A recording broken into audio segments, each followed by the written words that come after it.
Welcome to the Deep Dive. Today we're going way back in time to explore the Nazarite vow. Okay. It's this practice described in Numbers, chapter 6 of the King James Version of the Bible. And it's all about dedicating yourself to God in a truly unique way. And we're going to uncover some surprising details along the way. We'll be using the King James Bible online for this deep dive. Okay.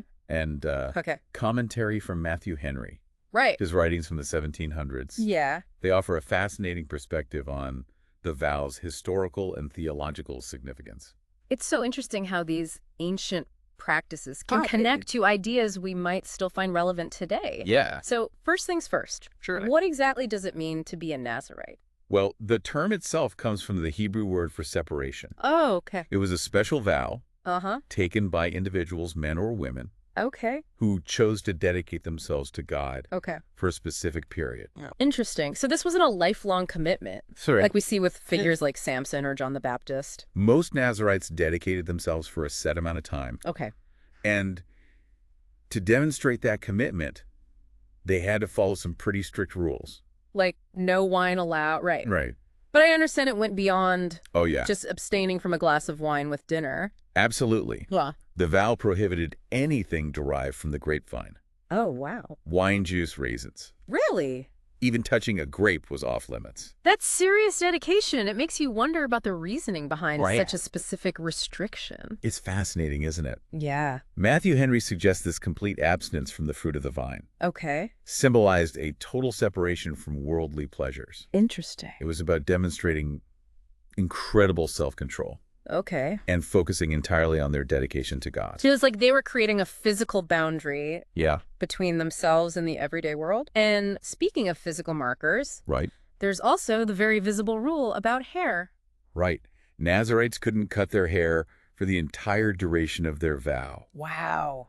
It's easy to imagine those long flowing locks becoming a powerful symbol of their commitment. It's interesting how hair has held spiritual significance in so many cultures throughout history. Exactly. It's often seen as a symbol of identity strength or even connection to the divine. In the case of Nazarites, their uncut hair served as a constant reminder of their vow. Right. Both to themselves and to the community around them. It was a public declaration of faith, almost like wearing a badge of honor. Yeah. But there's one rule that strikes me as a bit different. Nazarites couldn't come into contact with dead bodies. Right. Not even those of close family members. That gets into the concept of ritual purity. Right. Which was central to ancient Israelite culture. Okay. They believed that contact with death, even for a loved one, brought a temporary state of impurity. So it's not about fear of contamination in the way we might think about it today. Right. But more about maintaining a certain spiritual state. Precisely. This impurity didn't mean someone was morally bad. Okay. But it meant they couldn't participate in certain religious activities until they underwent purification rituals. I see. For Nazarites, who were already in a heightened state of dedication, avoiding any contact with death was crucial for maintaining that purity. It makes me think about how we still have practices today, whether religious or secular, that center around cleansing or purification, fasting meditation, even spring cleaning. It's like we have this innate desire to reset and create a sense of order both internally and externally. That's a great connection. Yeah. It seems the human need for purification, both in a spiritual and physical sense, has resonated throughout history. But what happens if a Nazarite accidentally broke one of these rules? Let's say they unknowingly walked past a funeral procession. What then? Would that immediately invalidate their entire vow? Not necessarily, but there was a specific purification ritual outlined in Numbers chapter 6. It involved shaving their head, offering animal sacrifices, and essentially restarting the vow from day one. So it wasn't an instant disqualification. But it definitely emphasized the seriousness of the commitment they'd made. Exactly. It wasn't something to be taken lightly. Absolutely. This purification ritual is a fascinating glimpse into their beliefs about sin atonement and the process of starting anew. Now, I know there's also a specific ceremony for when a Nazarite successfully completed their vow. It wasn't just a matter of saying, okay, time's up, back to normal life. You're right. It involved a whole set of rituals. Okay, tell me more about that. What happened during this closing ceremony? Well, first, they would bring various offerings to the tabernacle. a burnt offering, a sin offering, and a peace offering. Wow. Along with unleavened bread and other specified items. It sounds very symbolic, with each element carrying a specific meaning. Yes. Each offering represented a different aspect of their relationship with God. But perhaps the most striking part of the ceremony was the shaving of the head. Okay. They would do this publicly at the tabernacle door. Wow. And place their hair in the sacrificial fire. It's such a powerful image. Yeah. It's almost like they were releasing that physical representation of their vow, offering up that part of themselves that had been dedicated to God. It's a beautiful way to think about it. Yeah. And after this, they would receive portions of the sacrifice, symbolizing a shared meal with God. Right. And finally, they were permitted to drink wine again. It's interesting how something as simple as drinking wine again takes on this whole new layer of meaning. After this period of abstinence, it becomes a celebration, a return to the world. Yeah, but perhaps with a renewed perspective.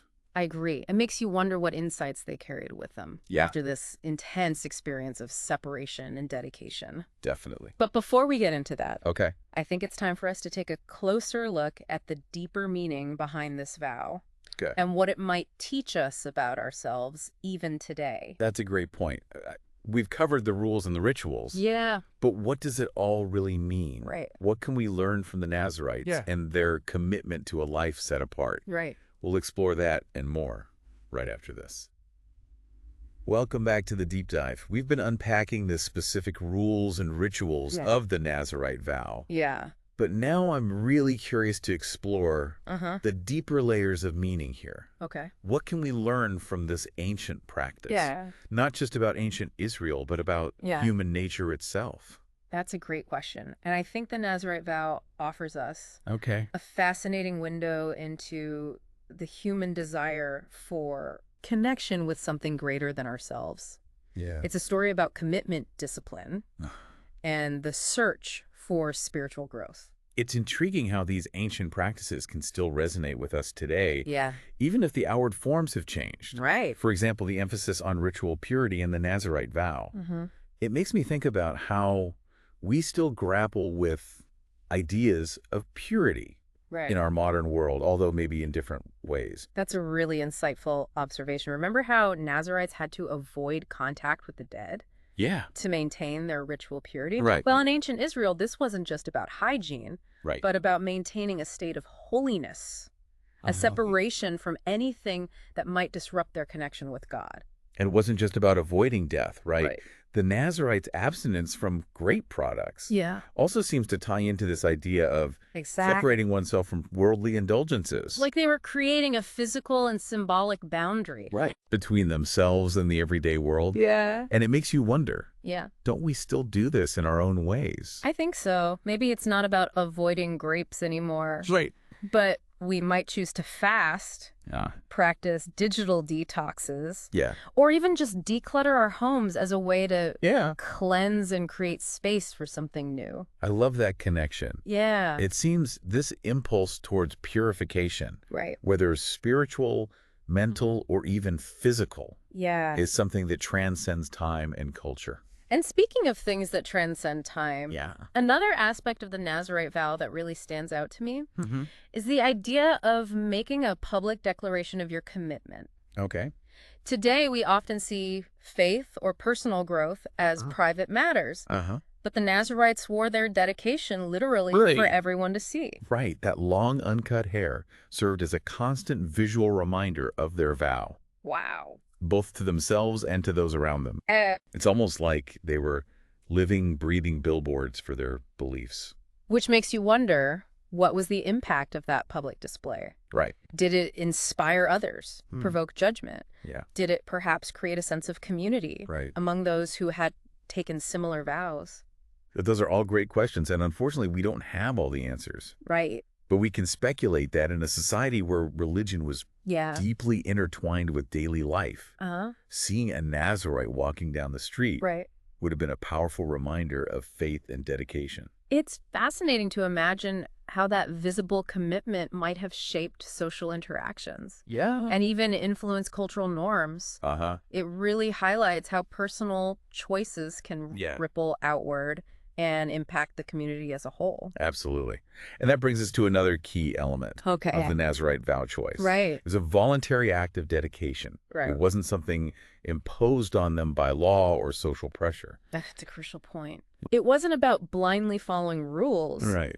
But about making a conscious decision to deepen their relationship with God. Precisely. And that element of choice, that sense of agency, is something that still resonates with us today. Yeah. We are constantly making choices. Right. About where to invest our time, our energy, and our commitment. It's like the Nazarite vow offers a framework for thinking about commitment. Even if we're not following the exact same rules. Yeah. It challenges us to ask, what are we willing to dedicate ourselves to? Right. What sacrifices are we willing to make for something we truly believe in? Those are powerful questions, and I think they're at the heart of what the Nazarite vow can teach us about self-discipline and spiritual growth. Yeah. But I'm also curious, what are your initial reactions to this idea of making such a public and demanding commitment? Does it feel inspiring, daunting? Yeah. Or maybe a bit of both? I'll admit there's a part of me that admires that level of dedication, that willingness to set yourself apart and pursue something with such intensity. Right. But I also wonder, does it have to be so extreme? Do we need to live as ascetics, denying ourselves all earthly pleasures to achieve spiritual growth? That's a great question, and it's one that Matthew Henry himself grappled with in his commentary. Okay. He argued that while the specific rules of the Nazarite vow were tied to a specific time and culture, the underlying principles of self-control and dedication are universal. So it's not about mimicking the exact practices, but about extracting the core values and applying them to our own lives in a way that feels meaningful. Exactly. It's about finding our own modern-day vows, our own ways of creating space for reflection, discipline, and growth, whatever that might look like for each individual. That's a really helpful way to think about it. Yeah. It takes the pressure off of trying to replicate a specific set of ancient rules and allows us to focus on the underlying principles that can guide us on our own personal journeys. And perhaps that's the most valuable lesson we can learn from the Nazarite vow. Okay. That the path to spiritual growth, to self-discovery, is not a one-size-fits-all prescription. Right. It's about finding our own unique ways of connecting with something larger than ourselves. So how do we do that? How do we translate these ancient principles of commitment and self-discipline into practices that feel relevant and attainable in our modern world? Yeah. I think that's a perfect question to explore when we return for the final part of our deep dive. Welcome back to the deep dive. We've been on quite a journey exploring the Nazarite vow. It has been. From its ancient origins to its potential relevance in our modern lives. Right. We've talked about ritual purity, public declarations of faith, and the power of choice. But now I'm curious, how do we take those big ideas and actually apply them? To our own experiences. That's the million-dollar question, isn't it? Yeah. How do we bridge the gap between ancient practices and modern living? Yeah. It's tempting to think, well, I don't have to avoid grapes or grow my hair out. Right. So what's the point? Yeah. And I think that misses the bigger picture. Right. It's not about the literal rules themselves. Exactly. But the underlying principles they represent. Remember those core themes we've been touching on? Yeah. Commitment, self-discipline, spiritual growth. Right. Those are timeless human pursuits. Yeah. Regardless of whether you're living in ancient Israel or 21st century America. I think where people often get stuck is in the how. Yeah. The Nazarite vow had this very clear set of rules to follow. Right. But how do we create that kind of structure and discipline in our own lives? Especially in a world that's so different from the one those ancient practices emerged from. That's where the real work begins. Yeah. The work of self-reflection and intentional choice. Okay.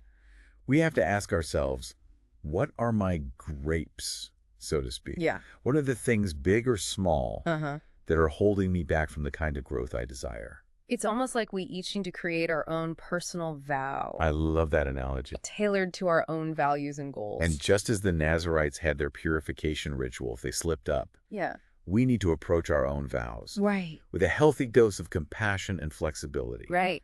Life is messy. We're human. We're going to make mistakes. Of course. The key is to notice those missteps learn from them, and recommit to the path. It's about progress, not perfection. I certainly agree more.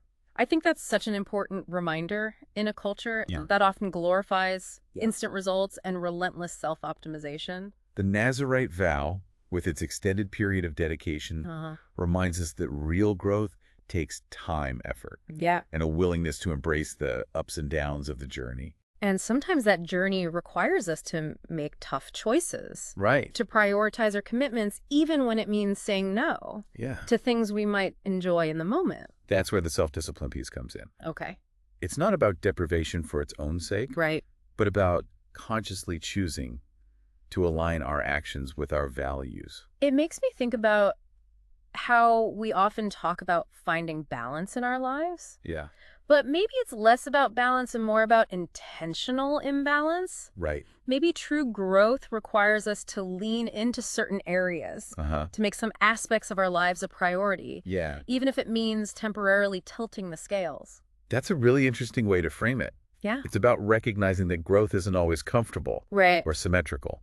Sometimes it requires us to push ourselves beyond our comfort zones. Right. To embrace a little bit of holy imbalance. I like that. In the pursuit of something meaningful. So to bring this back to our listeners, what are some practical ways we can start to cultivate that holy imbalance in our own lives? Yeah. What might a modern-day Nazarite vow look like for someone who's feeling stuck or longing for a deeper sense of purpose? Well, it could be as simple as committing to a daily meditation practice. Okay. Even if it's just for 5 minutes. Right. It could be about finally starting that creative project. Yeah. You've been putting off or setting aside time each week. Right. To volunteer for a cause you believe in. It could also be about setting boundaries around technology use, committing to a healthier lifestyle, or dedicating time to nurturing meaningful relationships. Absolutely.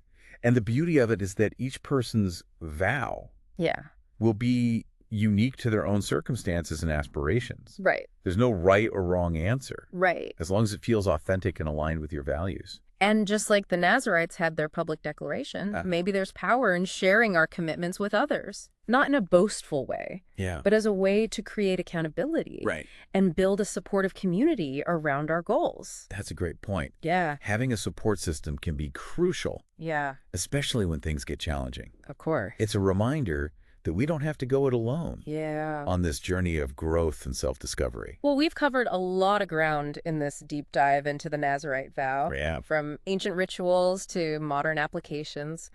I think we've all gained a deeper understanding of this fascinating practice and the timeless human themes it embodies. It's been a privilege to explore these ideas with you. Likewise. And to hopefully inspire our listeners to consider how they might create their own paths of commitment and growth. And to our listeners, thank you for joining us on this deep dive. Yes, thank you. We hope you'll continue to explore, to question. Keep learning. And to discover the hidden depths within yourselves and the world around you. That's right. Until next time, keep diving deep.